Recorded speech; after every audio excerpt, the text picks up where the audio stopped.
Chris, having described and explained two sport development initiatives, giving relevant examples, I would now like you to critically compare the two initiatives you've talked about, giving reasons why they're successful or not. Right, so I'm going to critically compare the London Olympics and college sport makers. I'm going to look at the scale and size of them, the financial impact, the longevity and the infrastructure that they left behind. So first with scale, the London Olympics is obviously on an international scale. It affects everyone.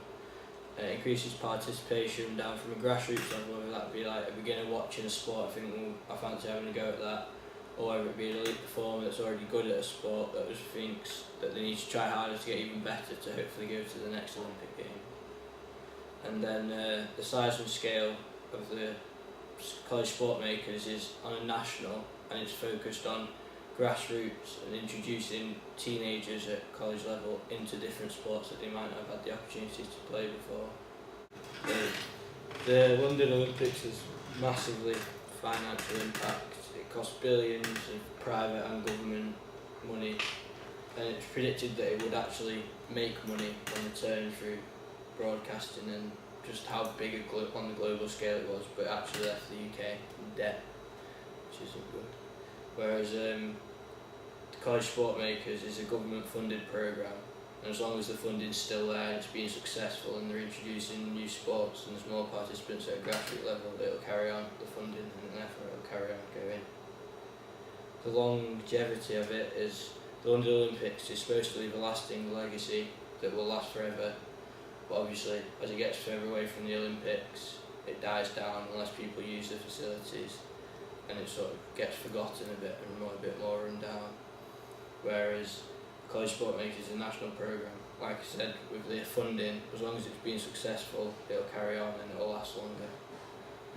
And finally, the infrastructure that's left by the London Olympics is massive. Because it's such a global scale and you have so many athletes and people coming into London to be a part of the games or experience it. There's left behind like houses, roads. There's an elite sports village that has all the facilities for like swimming. There's like Lee Valley, which is a kayaking place, and there's more transport routes, and it just basically makes the place more efficient around there. Whereas the difference between college sport makers is there's no actual facilities left behind. It's just increasing the opportunities available for people to get involved with what's already there. And Chris, can you tell me whether you believe both programmes to be effective? Yeah, I think they were. The London Olympics was definitely effective.